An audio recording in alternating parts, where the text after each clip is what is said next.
Hello, pessoal do oitavo ano. Vamos embora. Pessoal, vê só o seguinte. Eu não queria falar sobre, né, digamos assim, o início das tretas, o porquê a mudança política expansiva territorial americana tinha tido esse início. Mas assim, só para ter uma ideia geral da coisa, e como nós já falamos da Guerra da Secessão, já estão inteirados, né, que foi a Guerra do Norte contra o Sul, certo? O Sul escravista, o Norte industrializado, aquele negócio todo, Norte Cabo Goiano, e depois foi abolida a escravidão nos Estados Unidos, não agradou a todo mundo. Bom, tá? Bom, não vou entrar nesses detalhes não, tá? Eu vou dar uma esmiuçada, digamos, na visão geral da coisa, tá? Pra depois a gente falar sobre como é que se diz a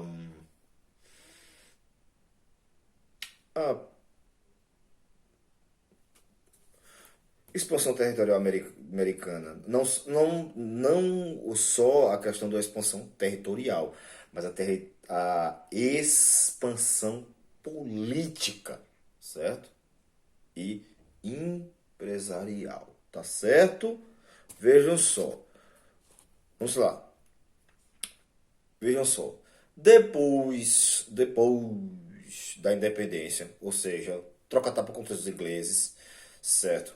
E depois da Guerra da Secessão, nós tivemos quer dizer, vou dizer antes. Antes nós tivemos aquele seguinte, né? Antes, lugares onde a galera não queria colonizar, que digamos eram responsabilidades de franceses, de espanhóis, os americanos queriam ir para lá, tá certo? Tipo, aí daí se iniciou a marcha para o oeste, teve a guerra contra o México e a guerra da secessão. Então, esses três movimentos mudaram, digamos, a direção das coisas lá nos United States from America. Beleza? Então é o seguinte, certo? A ocupação, certo, do Oeste no pós-guerra, certo? É o seguinte, né? No meio desse tempo aí, o cara pensa, professor, então elas pegaram, jogaram tudo em suas carruagens, carroças e tudo mais e foram lá para o Oeste, certo? Sim e não. Só que é o seguinte, certo? Nesse meio caminho aí tinha gente que era dono daquelas terras, certo? Por exemplo, Louisiana, Flórida e Alasca, né? Um frio de torar, né? Para matar o frio lá. Tá certo? É o seguinte, a Louisiana, certo? Se o espírito não me engana, certo? Era uma colônia francesa. Então vejam só o seguinte, então os franceses, aquele negócio para evitar gasto e tudo mais, aquele negócio, acabaram vendendo a Louisiana. A questão da Flórida, certo? Então, a Flórida, como tinha os espanhóis estavam envolvidos em outros conflitos, então para não gastar mais grana, ter mais estresse, ou evitar também um conflito com os americanos, então eles decidiram, vem, certo? O Alasca, tipo, quase a mesma coisa, né? Os russos administravam lá. Então, né? Vai, não vai, vendo, não vendo, vendo, não vendo, a gente troca bala, não troca bala, acabaram vendendo, certo? Inclusive, dois momentos aí são bem interessantes, né? A questão dentro desse contexto da marcha, né, aí, né, que é a lei do povoamento e o destino manifesto, certo? A lei do povoamento é o seguinte, certo? Estimulava as pessoas a irem para lá. Já que os caras compraram terras lá, então os caras iam dividir e subdividir e dizer, você que quer desbravar o oeste, você que quer fazer essa nação crescer, unam-se a nós, vamos desbravar o Oeste, certo? Então todo mundo foi. E o Destino Manifesto, eu já falei isso para vocês em outras aulas, em outros momentos, que era a questão de você simplesmente ser o escolhido por Deus para levar progresso, prosperidade e luz para aquela terra. Certo? E logicamente, né, você podia matar um monte de índios, né, mulheres, idosos, crianças, né? Afinal das contas, tinha sido você a ser o abençoado, né? Vamos falar a verdade, né? O que é que tem? Não é não? Oxe, mas menino. Aí vê só, a questão da guerra mexicana. Vocês estão vendo que, os Estados Unidos estão, aumentando. Então, a guerra México-americana, mexicana-americana, né, de 1846 a 1848, ou seja, eram territórios pertencentes ao México que eram Texas e Califórnia. Então, ou seja, colonos que moravam lá no Texas, quer dizer, que era uma parte mexicana, certo? Se revoltaram contra, certo? Autoridades mexicanas, certo? Aquela velho negócio, impostos, opressão, perseguição e tudo mais, certo? Outra coisa, até então não tinha ainda ocorrido um conflito, como é que eu vou dizer, assim, armado, político, certo? De um governo contra o outro, certo? Digamos, é como muitas vezes os militares ou políticos falam, né?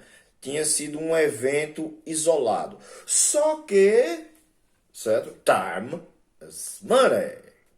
Hein?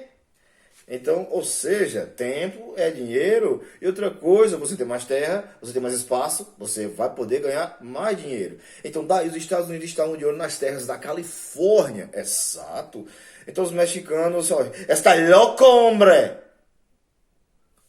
Então, o que acontece? Nesse momento, aí começa realmente a guerra propriamente dita. Inclusive, vários dos conflitos que aconteceram aí, né, que é um forte famoso que tem lá, né, que é o Forte Álamo, né, em 1836, aconteceram os principais conflitos por ali, certo? Muita gente morreu, se matou, etc, etc, etc. Tá? Mas um pouco tempo depois, certo? O Texas consegue sua independência. Beleza? E a guerra toda acaba com o Tratado de Guadalupe, certo? Só que é aquele negócio, né? Tipo, você pensa, professor, então era. Como é que se diz? Era só aquela regiãozinha ali? Ou aquela ali? Ou aquela ali? Não, o México perdeu praticamente, digamos assim, 40% do seu território, viu? Um pedacinho considerável, certo? Considerável. Voltando às confusões aqui. Então, vejam só. No meio desse turbilhão de coisas aqui, como eu tinha dito antes a vocês, começa, né, a convidar, né, os índios a se retirarem das terras recém-ocupadas. Né? Estou falando convidar, mas assim, expulsar mesmo, certo? Foram obrigados a mudarem-se para o oeste do Mississippi. É isso aí. Agora vocês pensam você que foi o quê? De avião, de helicóptero? Não. Não. Logicamente que não tem naquela época, né, pessoal? Não de carroça, de carruagem ou de cavalo e tudo mais, não. A pé. Alguns quilômetrozinhos a pé no inverno. Aí você imagine, repetindo, idosos, mulheres, crianças, né? E o restante dos adultos. No frio dos Estados Unidos. Imagine quantas pessoas não morreram. Ficou chamado, inclusive, de a Marcha de Lágrimas.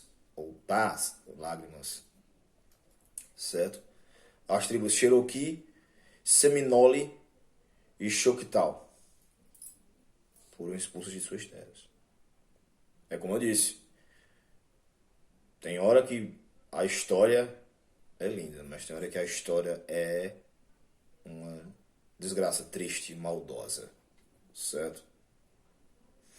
Então, depois de várias ações, inclusive depois dessa bagaceira todinha, que a gente teve a guerra da secessão e tudo mais, então os caras, tiveram uma ideia.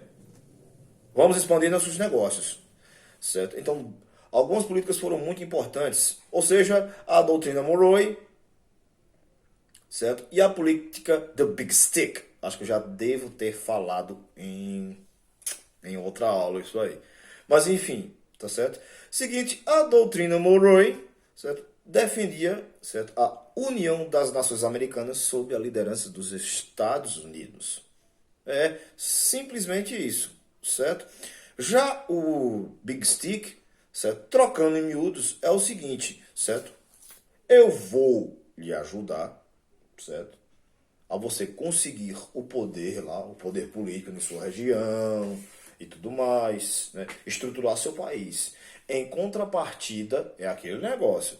Qualquer coisa que venha a atrapalhar meus negócios no seu país, eu vou poder intervir. Tá entendendo? Ou seja, a primeira, você se junta, se une e tudo mais. Beleza? Mas com minha organização. Entenderam? Com a minha organização. Aí o Big Stick.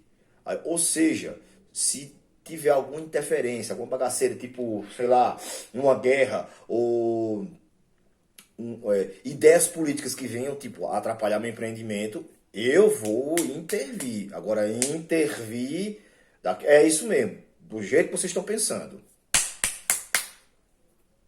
Certo? No caso, foi de Theodore Roosevelt, o presidente da época. Inclusive, pessoal, tem um termo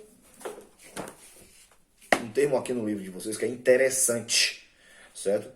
Que é o seguinte, olha.